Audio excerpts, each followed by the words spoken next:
নমস্কাৰ আপোনালোক সকলোকে মোৰ এই চেনেল জব এডুকেশ্যন আৰু নলেজলৈ স্বাগতম জনাইছোঁ এই চেনেলটোত মই আপোনালোকৰ বাবে সদায় এটা নতুন ভিডিঅ' লৈ আনিম government job private job national international work from home আৰু বিভিন্ন পঢ়াৰ এডুকেশ্যন ৰিলেটেড বা কোৰ্চৰ বিষয়ে আপোনালোকক মই এই চেনেলটোৰ ভিডিঅ'ৰ যোগেৰে জনাম আশা কৰিছোঁ আপোনালোকে ভিডিঅ'বিলাক চাই ভাল পাব আৰু আজি এই ভিডিঅ'টো শেষলৈকে চাব আজি মই অলপমান গভৰ্ণমেণ্ট জবছৰ বিষয়ে আপোনালোকক জনাম আৰু ভিডিঅ'টো চাই ভাল পালে লাইক এটা কৰি দিব আজি আসাম গভৰ্ণমেণ্টৰ জবছৰ ওপৰত আপোনালোকক দেখাম আজি 10 তাৰিখ 5 মে 2024 আৰু কিমানখিনি জব আজি ওলাইছে তাৰ বিষয়ে আপোনালোকক এই দেখাবলৈ লৈছোঁ আদাৰ জবছৰ Total human vacancies ওলাইছে 4744টা vacancies ওলাইছে এতিয়া আমি চাও কিবিলাক চাকৰি ওলাইছে প্ৰথমতে আপোনাৰ APSC আন্ডাৰত 80টা vacancies ওলাইছে তাৰ পিছতে IIT গুৱাহাটীত ওলাইছে ৰিচাৰ্চ এছ'চিয়েট পোষ্ট তেজপুৰ ইউনিভাৰ্চিটিত ওলাইছে ৰিচাৰ্চ এছিষ্টেণ্ট পোষ্ট তাৰপিছত ESIC ইনস্যুৰেঞ্চ কৰ্পোৰেচন তাত ওলাইছে আপোনাৰ ইনস্যুৰেঞ্চ কৰ্পোৰেচনত ওলাইছে আপোনাৰ সিনিয়ৰ ৰেজিডেণ্টৰ পোষ্ট আৰু ওলাইছে পোষ্ট ডক্টৰেল ফেলো তাত এটা পোষ্ট আৰু ডেট বিলাক দিয়া আছে APSCৰ আপোনাৰ 6 জুনলৈকে 5 জুনলৈকে এপ্লাই কৰা দিন আছে IIT গুৱাহাটীত 25 মে তেজপুৰ ইউনিভাৰ্চিটি 13 তাৰিখলৈকে আছে মে তাৰপিছতে এইটো যোনটো ESIC আছে এইটো আপোনাৰ 17 মেলৈকে আছে আৰু পোষ্ট ডক্টৰ যোনটো এইটো ওলাইছে এয়া আপোনাৰ আছে আগষ্টৰ 8 আগষ্টলৈকে ওলাইছে তাৰ উপৰিও আমাৰ আৰু ওলাইছে এয়া ৰেলৱে প্ৰটেকশ্যন ফ'ৰ্চৰ ৰিক্ৰুটমেণ্টৰ আণ্ডাৰত ওলাইছে আপোনাৰ 452টা সাব ইন্সপেক্টৰৰ জব আৰু 4208টা কনষ্টেবলৰ পোষ্ট ওলাইছে আৰু লাষ্ট ডেট হৈছে এইকেইটা এপ্লাই কৰাৰ মে'ৰ 14 তাৰিখ 2 মে'ৰ 14 তাৰিখ এতিয়া আমি চাও এতিয়া এই যে জবছখিনি যে এপ্লাই কৰা এই লিংক এইকেইটা মই আপোনালোকক ডেসক্ৰিপচন বক্সত দি দিম য'ত আপোনালোকে ডাইৰেক্ট ক্লিক কৰি এপ্লাই কৰিব পাৰিব এতিয়া আমি এই APSC জব গিটাৰ বিষয়ে অলপমান চাও কি ডিটেইলছ আছে আৰু এইটো APSCৰ ৱেবসাইট হয় এইটো মই ডেসক্ৰিপচন বক্সত দি দিম তাত আপোনালোকে গৈ পেলাইও ডাইৰেক্টলি চাব পাৰিব টোটাল যোনটো APSC জব ওলাইছে মই ক'লোৱে 5 জুনলৈকে এপ্লাই কৰা ডেট হয় এপ্লিকেশ্যন ফিজ ইয়াত দিয়া আছে জেনাৰেল আৰু OBC কাৰণে 297 SC ST এক্স সাৰ্ভিসমেনৰ কাৰণে 197 আৰু BPL এখেতে পইচা দিব নালাগে তাৰপিছত এজ লিমিট দিয়া আছে 21 বছৰৰ পৰা 38 ইয়াৰ্ছলৈকে আছে জেনাৰেল কেটেগৰিজৰ কাৰণে আৰু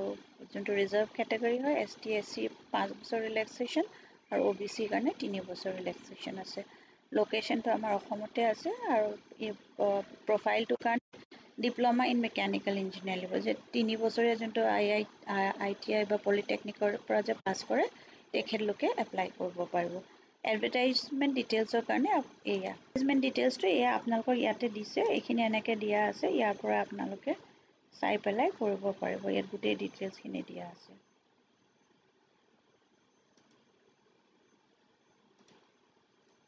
আৰু অনলাইন এপ্লাই কৰিবলৈ হ'লে ইয়াতে ক্লিক হিয়াৰ আছে ইয়াতে আপোনালোকে এনেকৈ কৰিব পাৰিব ৱেবছাইটটোত যাই পেলাই যোনটো লিংক দিম তাত যাই পেলাই আপোনালোকে ক্লিক হিয়াৰ কৰি পেলাই ইয়াতে ৰেজিষ্ট্ৰেশ্যন কৰিব নিউ ইউজাৰ কাৰণে যদি অলৰেডি আপোনালোকৰ ইয়াতে APSC আণ্ডাৰত যদি ৱেবছাইট ID বনোৱা আছে তেতিয়াহ'লে লগইন কৰি পেলাই বাকি প্ৰচিডিউৰটো ফলো কৰিব মই গোটেইখিনি নিদো তেতিয়া মানে কি বহুত বেছি দীঘলীয়া হৈ যাব তাৰ পিছতে নেক্সট এটো হল APSC টো আমি কথা পাতিলো আৰু আপোনালোকে যদি কিবা আৰু APSC পৰা আৰু কিবা নটিফিকেশন চাবলগীয়া হয় তেতিয়াহলে এইটোত ক্লিক কৰিব পাৰিব এতিয়া IIT গুৱাহাটী পোষ্টৰ কাৰণে অলপমান চাও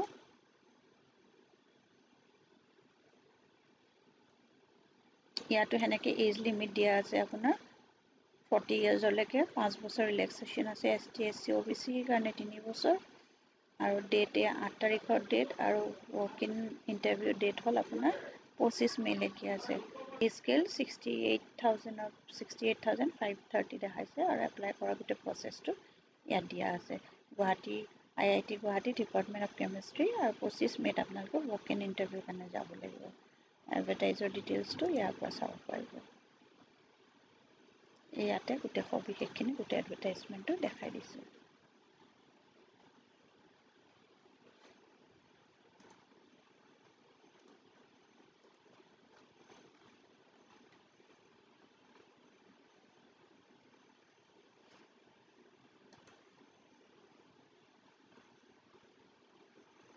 এতিয়া তেজপুৰ ইউনিভাৰ্চিটিৰ পোষ্টটো এবাৰ আমি চাই লওঁ টেষ্টৰ পোষ্ট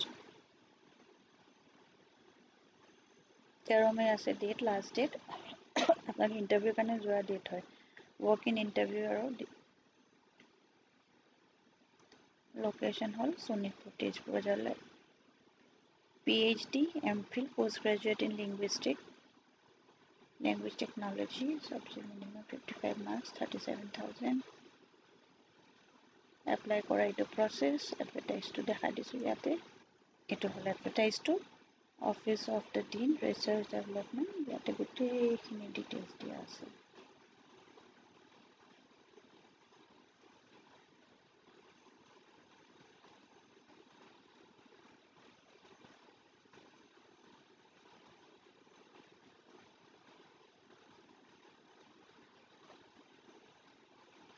আৰু এখন এপ্লিকেশ্যন ফৰ্মখন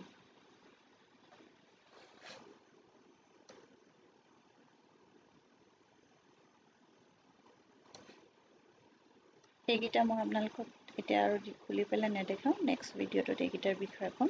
আৰু এই যে কনষ্টেবলৰ পোষ্টটো আছে এইটোৰ বিষয়ে অলপমান মই কৈ দিওঁ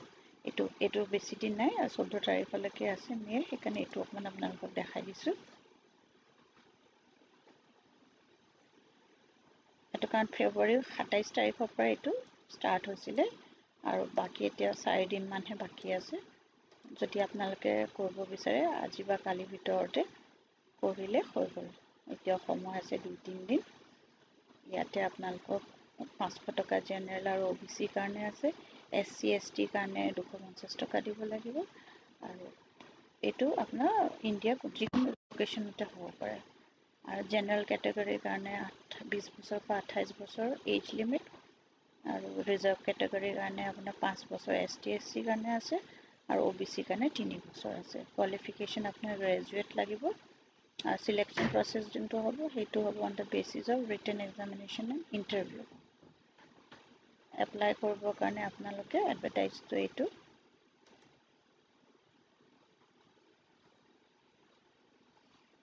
ৰেলৱে প্ৰটেকশ্যন ফ'ৰ্চৰ ৱেবছাইটটোত গৈ পেলাই আপোনালোকে এইখিনিত ক্লিক কৰি পেলাই এপ্লাই কৰিব পাৰিব এতিয়া এইটো অ'পেন হৈ আছে এডভাৰটাইজমেণ্টৰ ডিটেইলছটো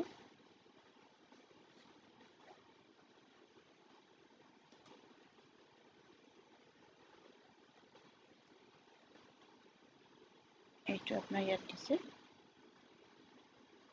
আশা কৰোঁ আপোনালোকে ভিডিঅ'টো চাই ভাল পালে আৰু যদি ভিডিঅ'টো চাই ভাল পাইছে লাইক আৰু শ্বেয়াৰ ভিডিঅ'টো শেষলৈকে চোৱাৰ বাবে অশেষ ধন্যবাদ থেংক ইউ